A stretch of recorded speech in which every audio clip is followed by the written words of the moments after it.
Ngayon, ito po, no, si Senator Lacson, naghagilap na po ng testigo at tinatrabaho na po ang mga ebidensya para raw mapakulong itong si Senator Alan Peter Cayetano. Yan, pag-uusapan din po natin, ito po si Esguerra, binanatan po si Marcoleta na napakahusay daw na abogado, kahusayan na abogado, napakulong ang sarili. Ayan, at iba pa pong mga balita. Pero bago yan, kung bago ka pala, ito, sumagot po yung kapatid ni Robin Hood Padilla sa banat ni Angel Locsin. Yan ang mga pag-uusapan natin, pero bago yan, kung bago ka pa lang dito sa ating channel, mag-subscribe ka na. Dahil ito lang ang tanging channel na may kinikilingan, may pinapanigan. Una sa balita, huli sa impormasyon, kaya ano pang hinihintay nyo? Pindot na, okay? Pag-usapan po natin mga kapatid. Ano ba yan? Okay lang po ako.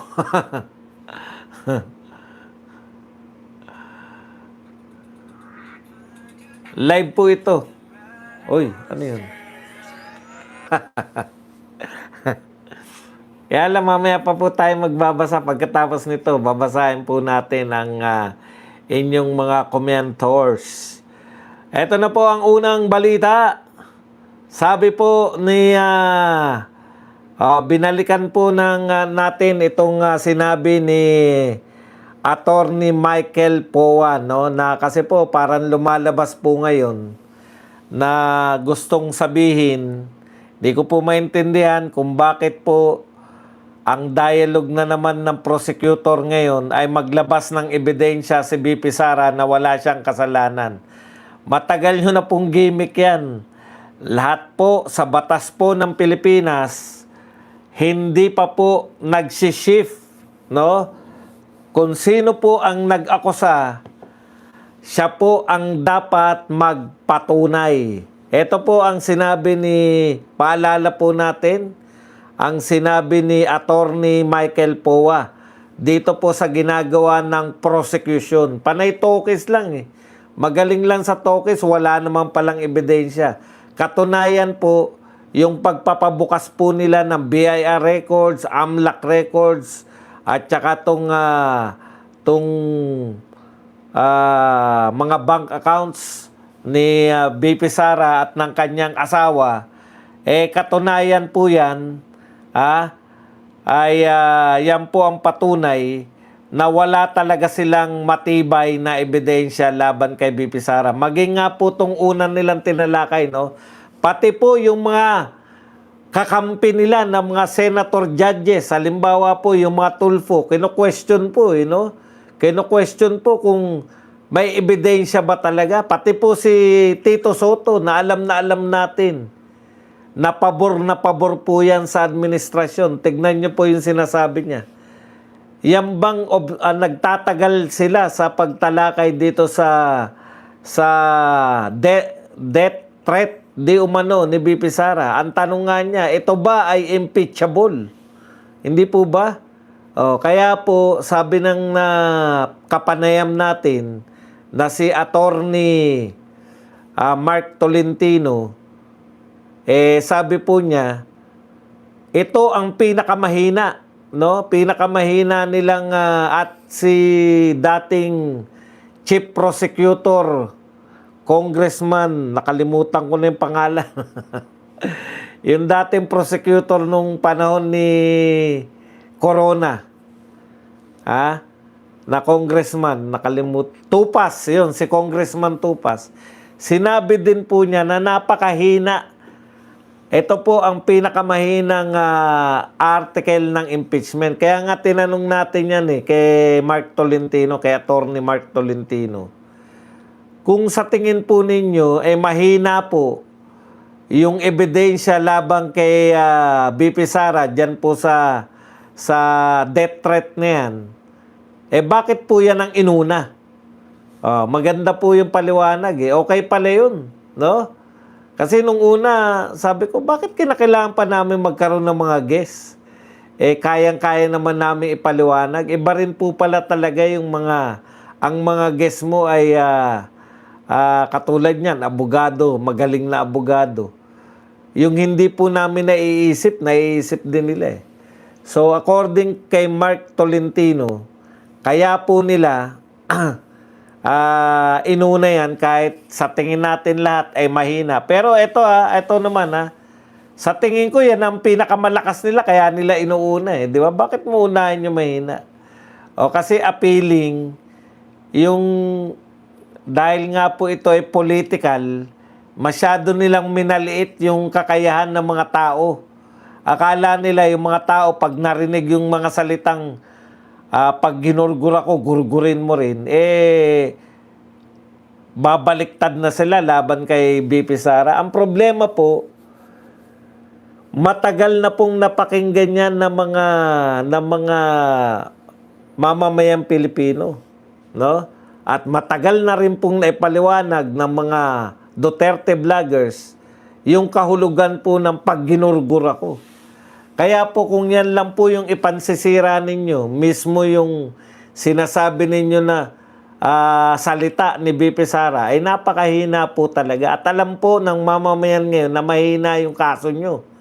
Kung yan lang. Yung mga sinasabi po nila na kaya po sila nag-withdraw na ng witness dahil sobrang lakas na ng kaso nila. Hindi po kami naniniwala. Kasi nangyari na po kay Corona yan eh. Sa tingin po ng mga prosecutor, unang kaso pa lang nila, yung unang article of impeachment nila, sinalang nila yung SALN. Yan, si Tupas ang nangunguna dyan sa SALN eh. Oh. Hindi po katulad ngayon na ang nangunguna ay si Ligutan na hindi po congressman. Doon po sa kay ERAP, ang nangunguna po doon si Joker Arroyo na congressman. Dito po kay Corona, nangunguna po si Tupas na congressman. Dito po, ang nakikita natin, maiingay po to sa labas ng korte. Laging may press con, laging may kantsaw. Si Redon. At yung iba pa, ang tanong lang natin, si Chua, maingay din. Ang tanong natin, bakit hindi pa namin kayo nakikita na nakikipagbabag dun? Mahuhusay pala kayo, bakit naman kayo ang kinakailangan? Kasi baka hindi alam ni Ligutan yung pinaglalaban nyo. Mahuhusay pala kayo, bakit hindi kayo yung manguna dun? Kayo yung magtanong sa inyong mga kasi kaya po natin yan, pwede naman yan. Inaalaw naman po talaga ng batas yung mga sila Ligutan. Ang problema, nangangantsaw po sila eh. Sabi po nila, bakit ayaw humarap ni BP Sara? Kung hahanapin si BP Sara, eto naman ang tanong ko sa inyo. Bakit hindi kayo nakikipagbabag dun kala season, kala sa mga batang abogado? Bakit hindi kayo ang humarap sa kanila at makapagmagalingan? Same lang po yun. Okay. So sabi po ni Attorney Powa, in our legal system, it is not permitted to accuse now and look for proof later on. That is now how due process works. Di dapat natin pinapayagan yan. Inuna po nila yung akusasyon. Tapos maghanap po sila ng ebidensya. Ayan po ang ginagawa ng prosecution. Inakusahan muna si BP Sara na merong siyang ill-gotten wealth o hindi maipaliwanag na yaman. Wala pa silang pruweba. Ang pruweba nila, hindi pa nila nabubuksan. Paano nyo nalaman na may natatagong yaman kung wala pa kayong ebidensya? Kaya nga namin gustong pabuksan. Kita nyo po mga katwiran. Kaya nga namin gustong pabuksan yung bank account. Kaya namin gustong pabuksan yung tax record. Kaya namin gustong pabuksan yung AMLAC kasi nariyan yung tinatago. Kita nyo kalokohan yan? Pwede pala yun. Wala pa kayong ebidensya, nag-aakusa na kayo. At isa pa, ano po katwiran nila? Bakit sila nag-hearing? Bakit po nag-hearing yung committee? Di ba? Oh, para maghagilap ng ebidensya. Ngayon, tapos na po sila nag-hearing, dineklara nila na kung anong gusto nilang ideklara bago dalhin sa Senado. Pero hanggang ngayon pala, nasa Senado na, wala pa rin mga ebidensya. Yan po ang patunay. Tignan nyo po yung inuna nila. O, balik tayo. Bakit po inuna kung sa tingin wala namang ebidensya? Kasi nga yung appealing, yung pag-appeal sa ano kasi, sabi ni Attorney Mark, boring kasi pag mga bank account ang pinag-usapan eh. Di ba? Tama nga naman. Biruin nyo po, ang pag-uusapan po dyan, yung account number, 1456. Ganun. Boring po yan. Kaya inuna nila yung may mga akusahan na papatayin, patayin mo sila. Mga tipong ganun. So, hindi po pala talaga ebidensya ang hawak nila kung hindi propaganda lang. Panay propaganda. Okay. Punta po tayo rito sa iba pang balita. Ito po. Giit ni SP Gatchalian, siniseryoso ko ang trabaho ko. Alam mo, SP Gatchalian, hindi naman yung akusasyon sa'yo kung seryoso ka o hindi. Totoo naman, posible naman talaga na seryoso ka. Hindi naman inaakusa sa'yo kung ikaw ba'y hindi nagseseryoso. Kasi katunayan nga, kahit mukha kang tanga, nariyan ka sa taas eh. Bakit? Pinangangatawanan mo eh. Na seryoso ka kunwari. Pero ano po ba talaga ang problema? Yung pagiging seryoso mo ba? O yung kawalan mo ng kakayahan sa trabahong pinasok mo? Pwede ka naman po maging seryoso, pero kung wala ka namang kakayahan, hindi ka naman pinupuna dahil pabanjing-banjing ka lang. No? Seryoso ka talaga. Imaginein mo kung 6 na oras ka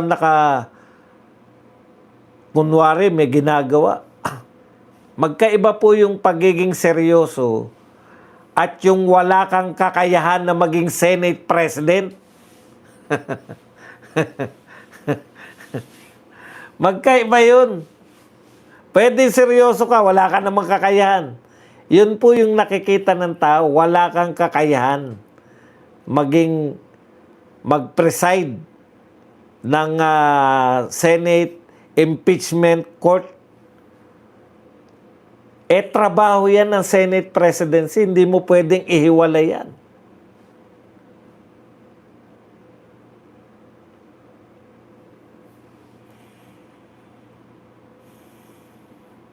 Marami na akong nakikitang komento na gusto kong kaya lang English eh. Mamaya mali pala. Teka lang. Tumingin muna tayo rito sa mga English na to.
Okay. Balik po tayo sa talakayan.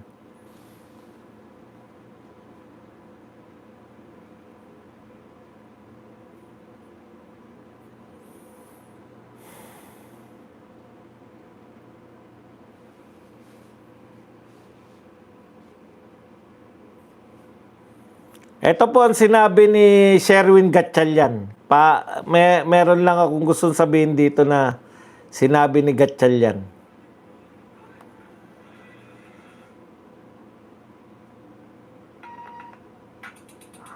So, ito po ang sabi niya, no? So, I take my work seriously. Saan ba yung tunog na yan? Lintik na ano to? Yung balita rito kay Sherwin Gatchalian na may tunog. Okay. Ang pinapunto ni Sherwin Gatchalian ganito. Kasi pag pinindot ko, tumutunog eh. Seryoso siya.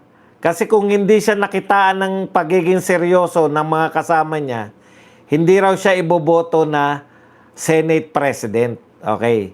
Wala namang problema eh. Magkaiba po yung seryoso ka at yung may kakayahan ka ba. Eto, kahit gustong-gusto mo, kahit gigil na gigil ka, kahit ambisyon mo,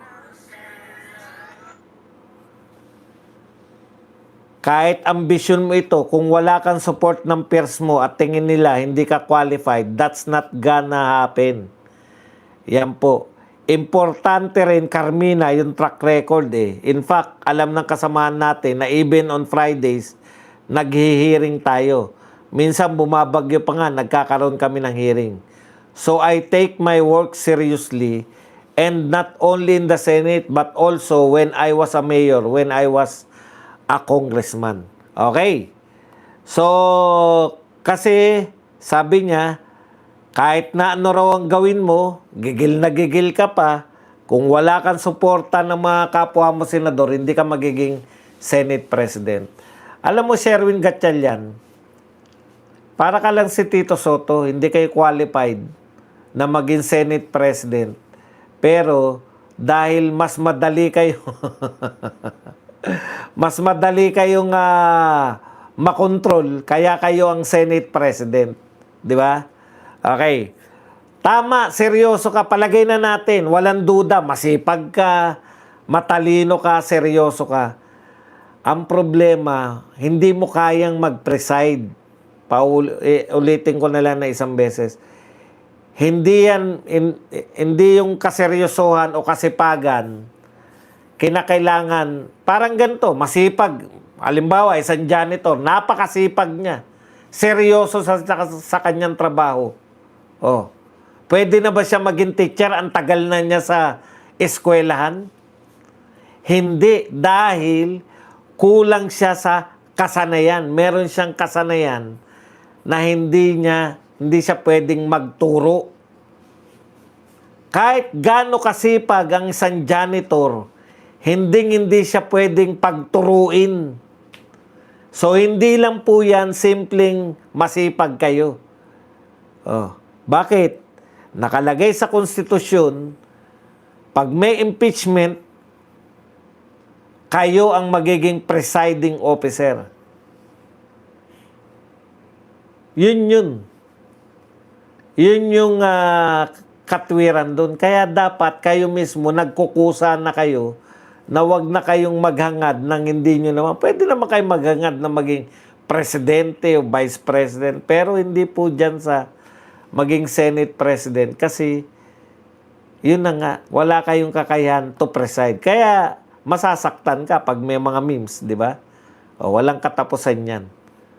Okay, punta po tayo sa iba pang mga malita. Mga mali-malita.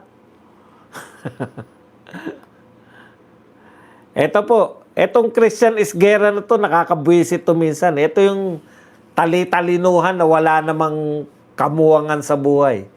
Sabi ni, ang lakas mang asar nitong tao na to eh. Sabi ni Christian Esguerra, sa sobrang galing ni Marcoleta, ay naipakulong niya yung sarili niya.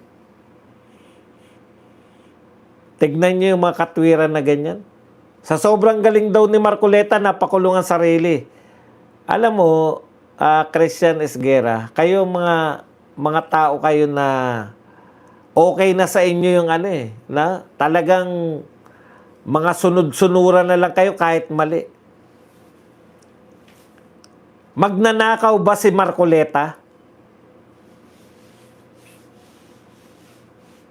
Yung 75 million ba may akusasyon na ninakaw niya? Di ba? Paulit-ulit. Yung 75 million ba na kaso ni Marcoleta sa Comelec, iba pa yung 75 million na kaso niya sa ombudsman? Parehong pera po yan eh. Isa lang po yung pera na yan eh. Yan po yung ikinaso sa kanya sa Comelec na campaign contribution na hindi niya nilagay sa SOSE at hindi niya nilagay sa SALN. Na-dismiss ng Comelec dahil wala ng batas. Na-decriminalize na yung batas na yung hindi pagdedeklara ng SALN, ng campaign contribution ay pwede kang makulong. Oh. Ngayon, pinasok naman sa plunder. Yung na-dismiss na kaso ng Comelec na walang nilabag na batas si Marcoleta, pagdating sa ombudsman, ginawang plunder. Same na pera, 75 million. Oh, alam mo ba yun, Esguerra? Kung makakantsaw ka na, alam mo, dalawa yung kinakantsaw ni Esguerra eh. Kinakantsawan na niya na hindi talaga magaling yan si Marcoleta. Utot mo. Kaya nakakulong si Marcoleta dahil nag-iimbestiga siya sa flood control. Yan yun. Punta na tayo rito sa kapatid ni Robin. Nag-ingay si Angel Locsin sa issue ni Robin. Si ano to Ito yung tatay ni ano eh. Wala nakalagay. Yan. Romel Padilla. Nag-ingay si Angel Locsin sa issue ni Robin pero tahimik siya sa baha, nakawan at flood control. Angel, yung pinagtanggol ni Robin, inelect ng 32 million versus pansarili mong issue. Akala ko matalino ka, pang-drama ka lang pala. Talagang ding ang bato. Tama po yun eh. Ito mga simple lang po magsalita yung mga Padilla. Di ba? Napaka-practical. Tama yung sinabi. Nag-ingay ka dahil pinagtanggol ni Robin Padilla, pinagtatanggol ni Robin si Sara Duterte na binoto ng 32 million. Thank you very much kay Blood Else the Best. Blood Else the Best. Blood Else ba yan? Na nagbigay sa atin ng $3.99. Thank you very much. Diba? Napakasimple. Wala ka bang inangal sa flood control? Angel, hindi ka maangal sa flood control? Inangala mo si Robin dahil pinagtanggol niya si BP Sara na binoto ng 32 million, pinakamalaking boto sa Pilipinas. Sa lahat ng kasaysayan ng eleksyon. Nagagalit ka kay Robin dahil pinagtatanggol si Kibuloy, si Sara Duterte. At saka yung against siya sa magnanakaw sa flood control. Yan ang problema kasi. Masyado kayong panatiko. Panatiko ka masyado kay Lenny. Si Lenny hindi kumikibo sa flood control. Wala rin kayong kibo sa flood control.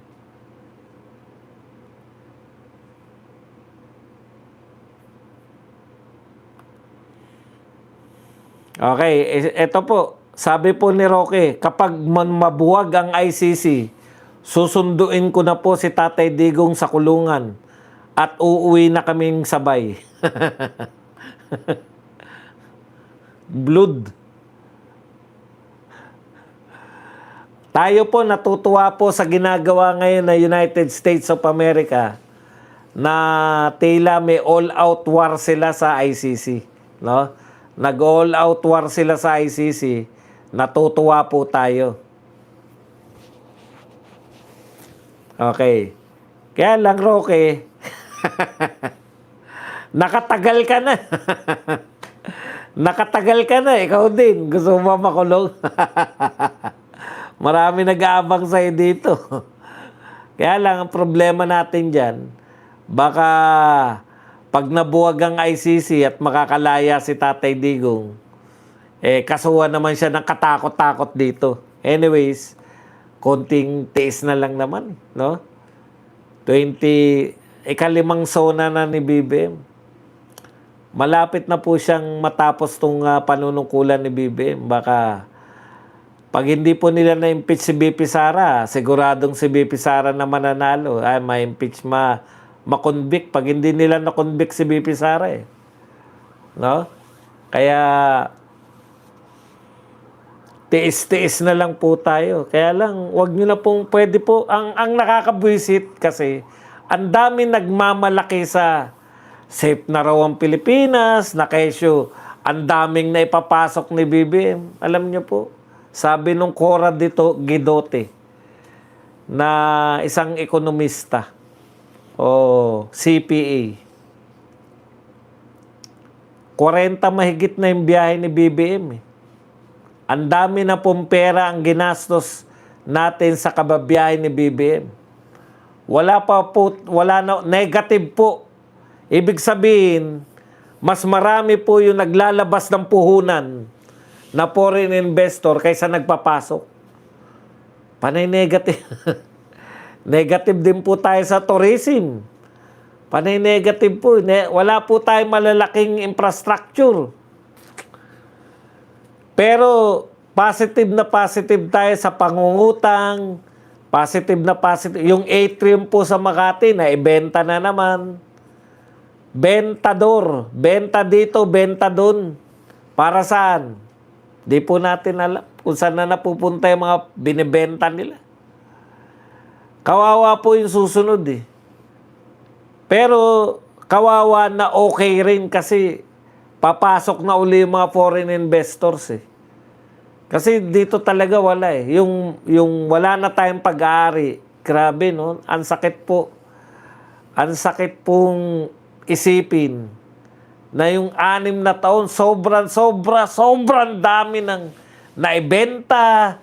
Matapos may benta yung lupain sa NAIA. Ngayon naman, yung Makati atrium naman ang tininda. Pero tignan nyo po, yung kakampi po nilang mga mainstream media, wala na po sa kanila. Parang normal na lahat Ginawa nating normalidad ang lahat ng mga krimen. Viral ngayon, galit na galitan lahat. Pag may nangyari, palilipasin lang po yan. Palipas lang po. Ako, ang take ko riyan kay Mima. Tignan nyo po yung pagkamatay ni... Biruin mo yan. BBM vlogger na, nabibiktima pa ng karahasan.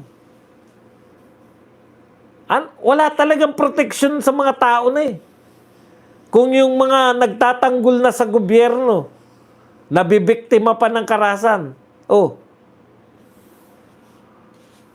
Tapos ganun pa rin, isisisi nyo lang sa mga Duterte Biktima po yan ng karahasan. Lahat ngayon, ang dami na pong nilalagay sa likod ng mga helmet na nakikiusap yung isang vlogger, umiiyak yung babae, ang ganda pa naman. Sabi niya, naiiyak siya. Nabasa niya yung sinusundan niya rider na nakikiusap. Huwag daw siyang patayin.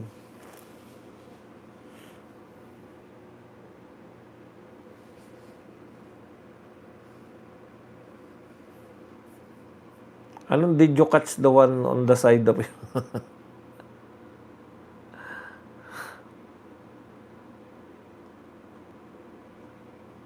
Brief ko ba yung nasa gilid ng bintana? Asan bang brief dyan?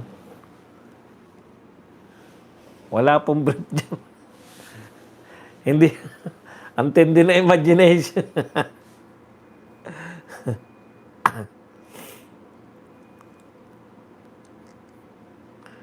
Okay.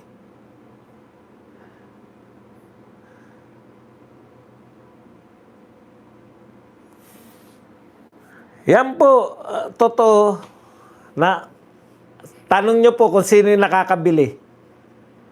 Kung sino po nakakabili ng mga binibenta. Yung mga oligarko rin. Tiba-tiba yung mga oligarko ngayon Benta, sila din ang bumibili.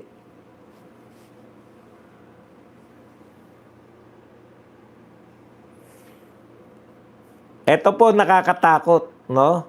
Palibasa sinabi ni Cayetano, binulgar na nagdoble ang ang kayamanan ni Ping Lacson. Ayon kay Cayetano, eto na po si Lacson, talagang hindi na po kumbaga wala nang taguan eh. Yung mga plano ni Lacson, talagang sinasabi niya na rin eh. Ito po ang sinabi ni Lacson. As of this morning, I'm still counting informants and witnesses, directly or through intermediaries, willing to provide information and evidence to put him on his proper place, Dapayatas, Quezon City Jail. Katulad po nito, wala pa pong akusasyon. Wala pa, sinabi lang ni Lacson. Thank you very much kay Sam and Wing, Hong Kong. Sam and Wing, Hong Kong. Sam and Wing, Hong Kong. Sir Bats, good morning. Likes po tayo. Maraming salamat sa $10. Nauna pang sabihin ni Lacson yung papakulong niya. Tignan nyo, as of this morning, I'm still counting informants and witnesses, directly or through intermediaries, willing to provide information and evidence to put him in his proper place, Dapayatas, Quezon City Jail. Alam niyo po ba kung ano po, sino po ang para saan po yung Payatas, Quezon City Jail? Ginawa po yung Payatas, Quezon City Jail para po sa mga may kaso po ng flood control. Yan po intention yan eh. So, ipinagpapalagay po natin, pag pinagdugtong po natin, yung sinabi niya kahapon, tsaka ngayon, na may ghost sa Taguig. Yan yung problema eh. May threat na kagad ng pagkakakulong. Wala pa pong akusasyon man lang. Nauna nang ipapakulong. At ito, itinatanggap na natin lahat. Uwi ka na? Ingat, anak.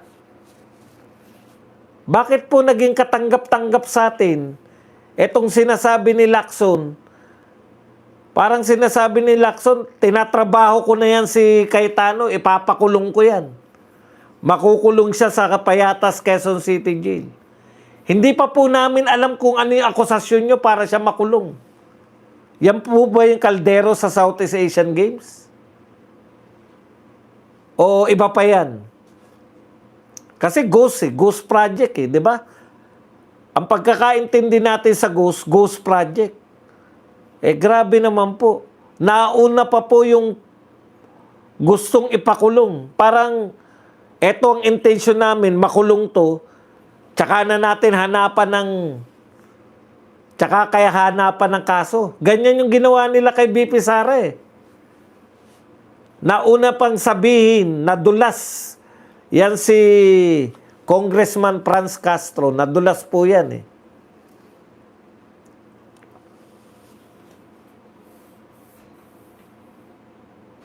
Tungkol po dyan sa impeachment. Kaya alam na ni BP Sara na ipapa-impeach siya kahit wala pa pong ibinibintang sa kanya, alam niya na tsaka na siya gagawan. Yung action nila nauuna, impeach natin si BP Sara, hanapan natin ang kaso. Eto, walang binibintang eh.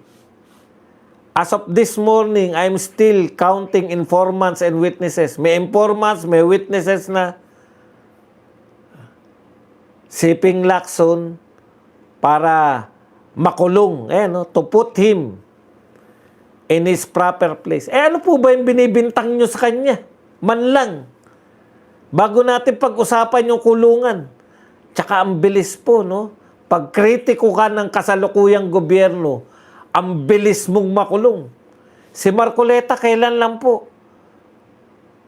Alam natin galit sila kay Marcoleta dahil napapahiya sila. Una na lantad ni Marcoleta na hindi naman totoo na sila ay mga crime buster o sila po ay mga anti-corruption. Lahat ng pagpupostura nila noong mga nagdaang panahon, nabulgar ni Marcoleta. Bakit? Nag-iimbestiga si Marcoleta ng matino eh. Gusto niyang tukuyin kung sino kung sino po yung pinaka utak. Pero ano po ginawa sa kanya? Nakakulong ngayon. Pero yung simula pa lang, unang araw pa lang, nababanggit na po yung pangalan pangalawang session pa lang ng investigasyon ni Marcoleta, nariyan na yung pangalan ni Martin Romualdez, ni Saldico. Laya pa rin. Wala pa rin pong iniimbestigahan na kontraktor. Pinapayuhan pa sila ni Boying na kung gusto nyo magpayawan, wag kayo sa gobyerno. Nakapagpayaman na po sila. Anong gagawin po natin? Mr. Ombudsman.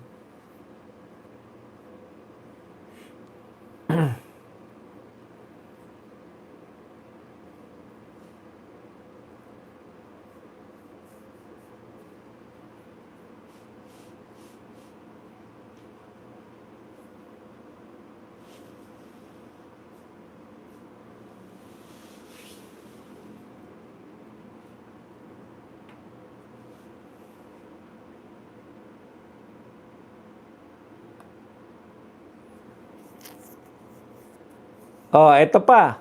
6.79 billion. Inakusahan ni Lacson si Cayetano na meron 6.79 billion budget insertion at iba pang irregularidad na mariin namang tinatanggi ng senador. Sana masabi man lang kung saan yung ghost project.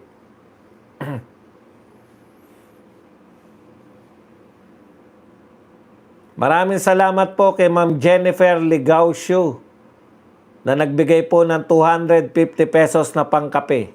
Kaya ayaw ko nang manood ng live impeachment. Ma-high blood lang ako sa SMNI at vlogger lang ako, kumukuha ng importanteng pangyari. Laban lang tayo. Maraming salamat po, Ma'am Jennifer. Sana yung meron man lang siyang, eto, ghost project na itinayo to sa ganito. Kung dyan si Cayetano ng ganitong yung malinaw na kasisyon ba?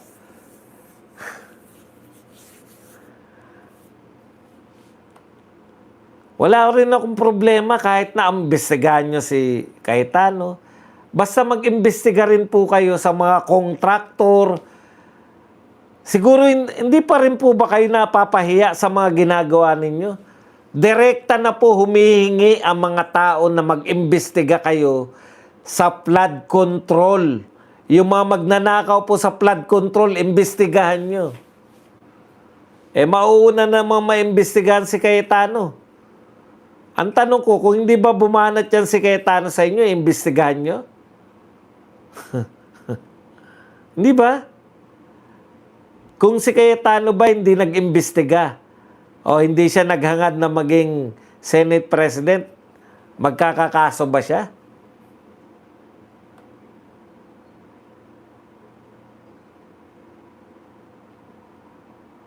Galit na galit kayo. Ito po, ang sinabi ng veteranong aktor. Ito, mga ganito aktor ang kinakailangan natin. Yung galit kayo, na unggoy ang tingin ng ibang lahi sa atin, pero payag tayong inuunggoy tayo ng sarili nating gobyerno. Hashtag 1 trillion is stolen. Tama. Galit na galit kayo. Ako, tinignan ko po kung ano ba yung sinasabi nilang ginawa tayong unggoy. Talagang minamaliit nga kasi ang pinapakita po ng China, sunod-sunuran tayo, na wala po, doon na lang po sa itsurang unggoy ang inano nyo eh. Pero hindi po kung ano yung laman eh. Tama, binabanatan tayo ng China Daily, yun pong media na yun. Yung media outlet. Nilarawan tayo na unggoy. Doon kayo nagalit sa nilarawan tayong unggoy. Pero ang pinapakita po doon, tau-tauhan tayo ng US at ng Japan. Hindi kayo nagalit doon. Yun po yung pangunahing binibintang sa inyo eh. Ako magagalit ako doon. Nakakagalit po yun kasi talaga naman hindi dapat ganun eh, di ba? Hindi dapat tayo tau-tauhan ng kung sino dito sa bansa natin. Pero ang akala ko yung kinakantsawan tayo dahil minamaliit tayo at unggoy tayo. Bakit hindi kayo nagagalit na sinasabi yan tayo na unggoy lang kayo o tao-tao lang kayo, palasunod lang kayo? Hindi ko po alam kasi sa atin kung tayo gagawa niyan, tuta, di ba? Tuta tayo o aso tayo ng Amerika at Japan. Yun ang ipoportray natin. Eh siguro sa kultura nila, unggoy yung parang pinakatuta. Yun po yung pinakalaman nun eh. Yung tayo ay tau-tauhan na US at ano, bakit wala akong narinig na hindi kami tauhan ng US at Japan? Hindi ko po pinagtatanggol yan China. Galit ako na unggoy tayo. Pero hindi naman ako yan eh. Hindi naman tayo yan eh. Leader natin yung kinakantsawan nila. Panoorin nyo po yung video. Hindi naman po Pilipino yun. Thank you very much. May nagpakape. Abby Kin na nagbigay po sa atin ng $5. Kailan kaya iikot ang mundo? Yung mga kurakot naman sa kulungan. Malapit na po yan. Huwag kayong mag-alala. Huwag po kayong mag-alala. Malapit na po yan.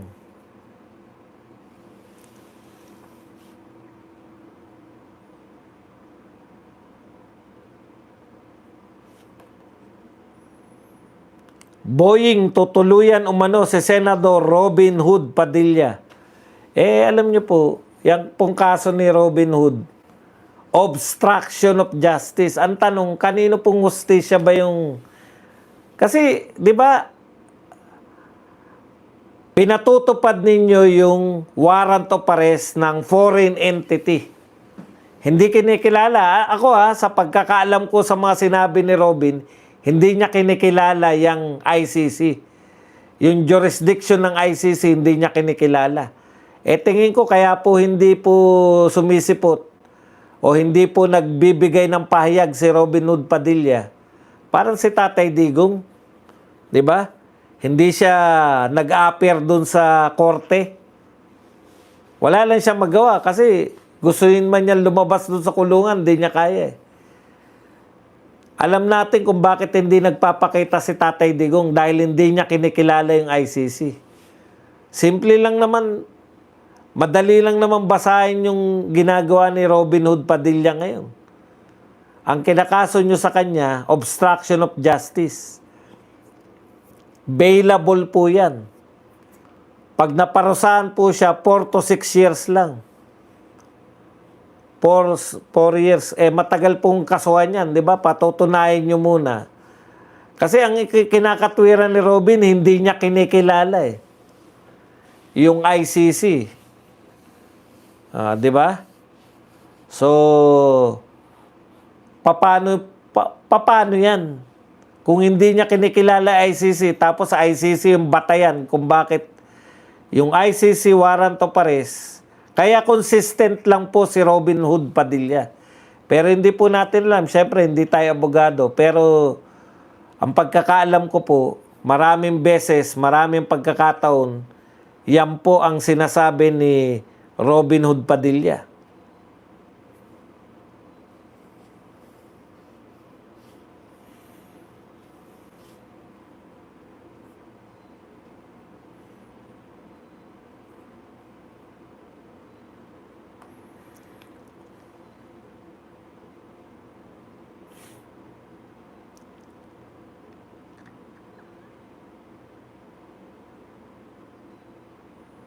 Okay, merong sinasabi rito si Ping Lacson, basahin ko lang.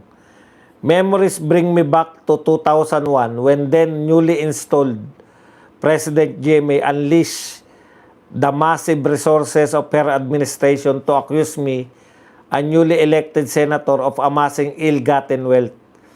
from illegal drugs and stashing unimaginable amount of money in some foreign banks. I did not back down and prove them wrong. Long and short, the main characters, the late Brigadier General Victor Corpus, Ador Mawana, etc., retracted and even publicly apologized. Okay. Alam mo, Senator Lacson, ginawa na pala sa'yo yan. Aminado ka, ginawa sa'yo yan. No? Trinabaho ka, kinasuhan ka, dahil kalaban ka ni GMA. Sana, iniisip mo rin na yung mga kapwa mo senador, hindi ko alam yung iba, pero natitiyak ko sa iyo, si Marcoleta, wala po siyang ninakaw wala po siyang kasalanan Sana ganun din yung pag-intindi mo sa mga katulad ni Marcoleta. At saka katulad ni Bato. Nang umuusig sa kanya ay ICC, hindi po Korte ng Pilipinas. Nangyari na pala sa'yo, dapat sympathetic ka sa mga naririnig namin sa'yo. Nangyari na pala sa'yo na pinersonal ka o ginawan ka ng kaso. Ngayon, ginagawa mo naman parang ganun din yung ginagawa mo kay Cayetano ngayon. Hindi ko makuha kasi kung ako, naranasan ko yan. Tsaka pera biro po.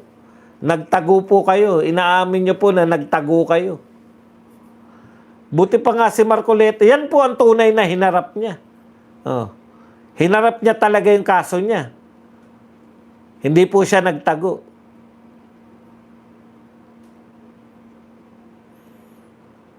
Tignan natin kung meron pa tayong pag-usapan.